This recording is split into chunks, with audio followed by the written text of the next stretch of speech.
Welcome back to Coins Numismatic Series, where history doesn't whisper, it roars. Today we're diving into copper legends that have slipped through fingers, rattled in jars, and quietly turned ordinary people into astonished winners. These are not just pennies. These are time capsules, wartime survivors, and in rare cases, six-figure miracles hiding in plain sight. Lock in, because in the next few minutes, the smallest denomination in your pocket becomes one of the most powerful stories in American coinage. 1944 wheat penny 1-cent coin. The 1944 wheat penny stands at the crossroads of American history, metal science, and numismatic obsession. Born in the shadow of World War II, this coin represents a nation transitioning from total war toward victory, while still rationing, conserving, and repurposing every ounce of material it could spare. Copper was critical for ammunition and wiring, and just 1 year earlier the United States Mint had struck pennies in zinc-coated steel to save copper for the war effort. That decision alone created chaos, confusion, and opportunity, and in 1944 the return to copper-based cents did not go as smoothly as planned. At first glance, the standard 1944 wheat penny looks familiar, even humble. Abraham Lincoln's right-facing bust dominates the obverse, designed by Victor David Brenner, with strong wartime-era strikes often showing sharp cheek contours, defined jawlines, and crisp lettering.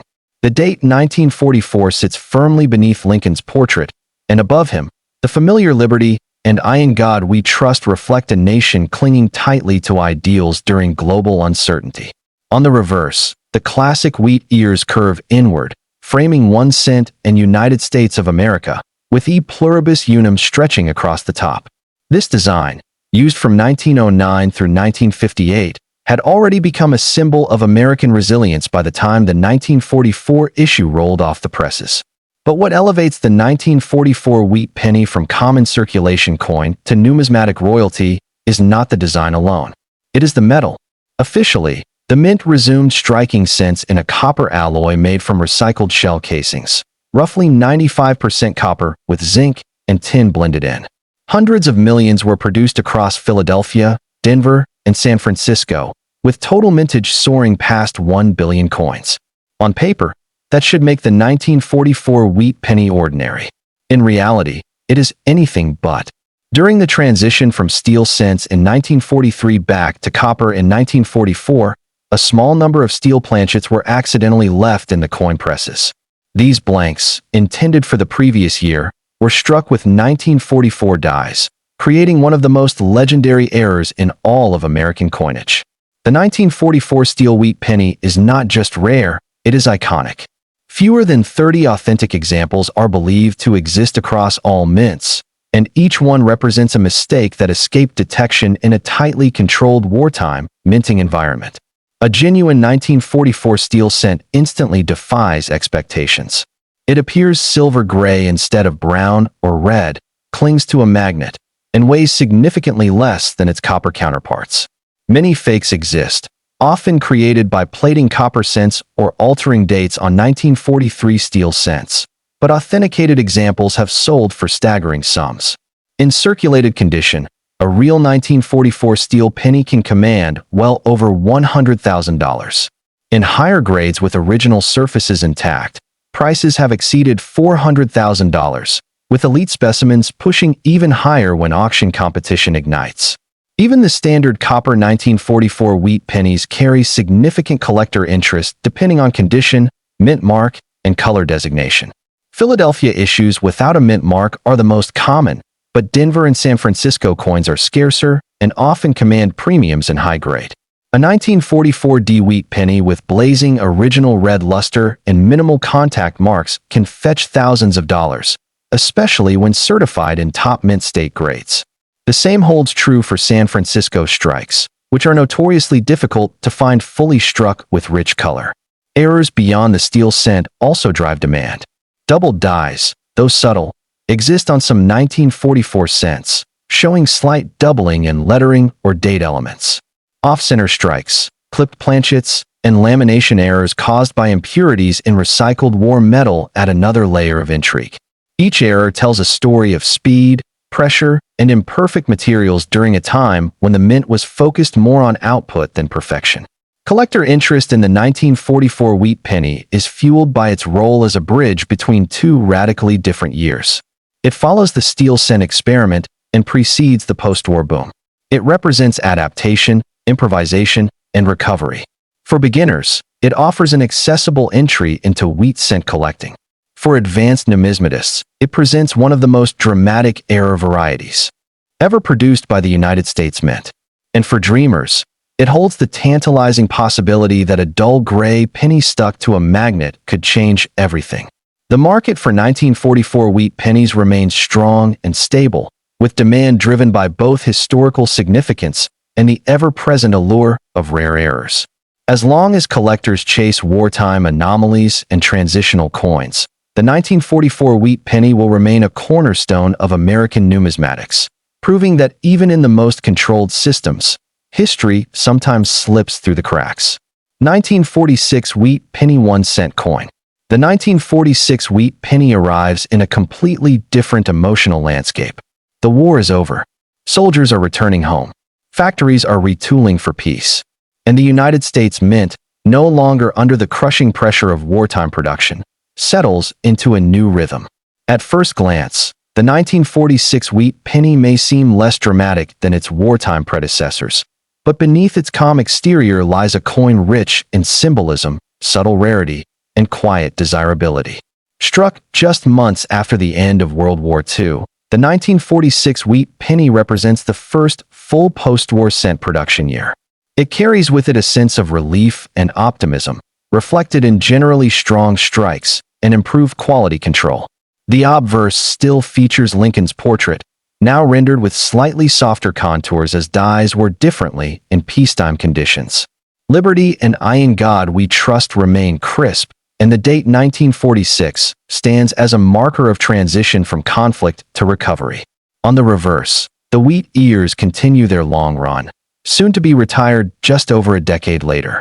By 1946, the design was deeply ingrained in American culture, appearing in every cash register, school lunch, and pocket across the country. Yet despite massive production numbers, certain 1946 wheat pennies stand out as elusive, especially when condition, mint mark, and strike quality are considered together. The Philadelphia Mint again produced the largest share, with no mint mark present. These coins are abundant in circulated grades, but sharply struck examples with full original red color are far more challenging.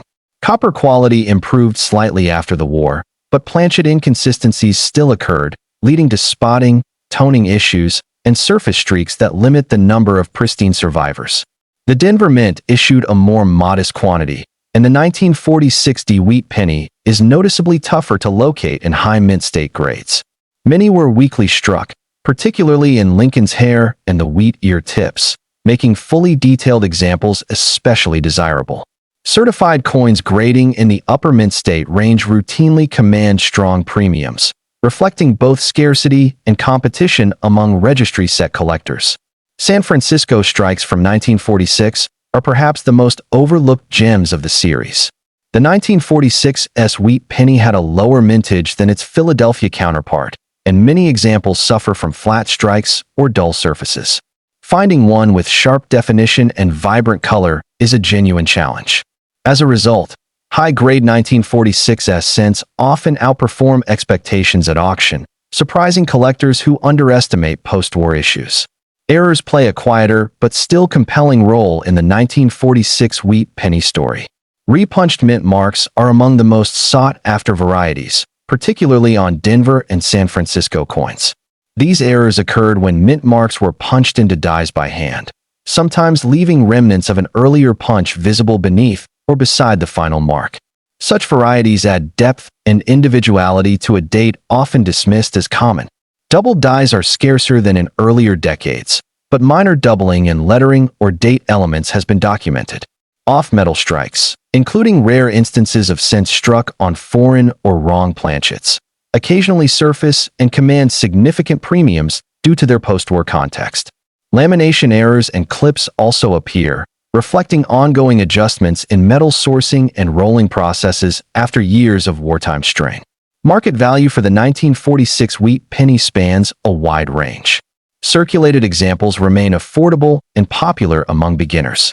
Uncirculated pieces with original red surfaces can climb into the hundreds of dollars, and top population coins certified at the highest levels can reach into the thousands. Error coins and premium varieties elevate the ceiling even further, especially when appeal and provenance align. Collector interest in the 1946 wheat penny is rooted in its symbolism.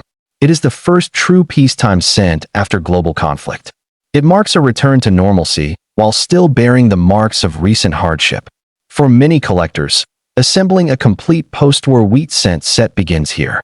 For others, the challenge lies in finding the finest known examples of a date often overlooked. In the broader narrative of American coinage, the 1946 wheat penny may not shout, but it speaks with confidence. It tells the story of a nation resetting itself, of mints refining their craft, and of copper once again flowing freely into everyday life. In collections both modest and elite, it stands as proof that value is not always about shock and spectacle, but about context, condition, and quiet significance. Together, the 1944 and 1946 wheat pennies define two sides of a historic coinage era. One born from chaos and mistake-driven rarity, the other shaped by recovery and understated challenge. In the world of numismatics, both remind us that even the smallest coins can carry the heaviest stories.